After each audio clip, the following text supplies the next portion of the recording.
Hello et bienvenue dans cette édition un petit peu spéciale de Clair Obscur. Les 8 prochains jours, je vous emmène découvrir 8 secrets de mon roman à paraître Le Secret du Belten. C'est une fantaisie à huis clos sur un bateau qui va être publié aux éditions Conséquences le 2 juillet. Et donc jusqu'à la sortie, je vous emmènerai tous les jours dans une nouvelle capsule pour découvrir un secret du lore ou des coulisses d'écriture du roman. Hello et bienvenue dans cette nouvelle capsule sur les secrets du Belten. J'aurais sans doute clairement dû trouver un autre nom pour cette série parce que la répétition du mot secret est vraiment naze, mais tant pis, c'est pas grave, faisons comme si de rien n'était.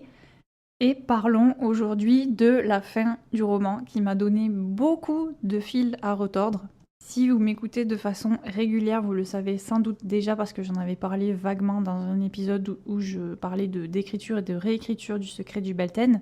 Mais il faut savoir que entre la V1 du texte que j'ai envoyé à mes éditrices au tout début et la version définitive qu'on a validée et qui va atterrir entre vos mains, j'espère, il y a un univers vraiment. Non, j'abuse, mais il y a quand même eu un gros travail de réécriture. Et ce qui était le plus radical, je pense, ça a été la fin, parce que la toute première fin qui était dans mon premier jet était nulle, je pense qu'on peut le dire comme ça. Elle me convenait pas à moi non plus, il faut le savoir, mais à l'époque, je voulais absolument envoyer le texte à mes éditrices, et du coup, j'ai pas pris le temps de faire de réécriture vraiment énorme. Je savais que ça fonctionnait pas, que c'était un peu plat, que c'était bof, mais j'avais pas aussi d'autres idées à l'époque sur comment faire pour que le texte trouve une bonne fin, quoi. Et ça faisait partie des, pas reproches, mais des choses qui ont été mentionnées quand on s'est vu les premières fois. C'est que voilà, la fin arrivait un peu comme un cheveu sur la soupe parce qu'il y avait aussi un problème de développement des intrigues tout le long du texte. Et donc, à la première réécriture, j'ai écrit une première fin, mais qui n'était pas forcément une nouvelle fin, dans le sens où, en fait, je développais un peu ce qui se passait dans la scène, et j'avais changé aussi un peu l'ordre des scènes, de sorte à ce que ça fasse un peu plus monter la tension.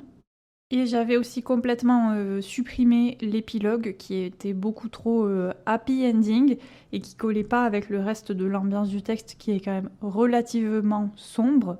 Mais il faut savoir que ça s'arrêtait là et j'ai fait toute la réécriture du premier jet, toute la première réécriture sans avoir de fin résolue parce que je savais que le changement d'ordre que j'avais fait, etc., c'était pas encore une fin et qu'il me fallait un nouveau chapitre de fin et un nouvel épilogue vraiment plus fort. Mais j'ai passé toute la réécriture du texte sans savoir ce que j'allais faire pour la fin. Et c'était une question qui était latente à chaque fois que je réécrivais, que je réfléchissais au texte. J'en ai parlé avec plein de gens, et y compris avec mon éditrice aussi. Sauf que vous savez peut-être, moi je suis une autrice jardinière et j'ai beaucoup de mal à avoir des idées en dehors de la phase d'écriture, c'est-à-dire que si je me pose devant une feuille en réfléchissant qu'est-ce que ça doit être la fin, je vais avoir beaucoup de mal, j'ai beaucoup plus facilement d'idées quand je suis juste devant mon texte et que je suis en train d'écrire. Et donc, on est arrivé au jour où je devais renvoyer le texte à mon éditrice, qui était le 20 ou le 21 décembre, je sais plus, mais c'était vraiment juste avant les vacances de Noël, c'était le dernier jour que j'avais, c'était ma deadline, et j'étais en mode, je n'ai pas de fin, il faut absolument que j'ai une fin aujourd'hui.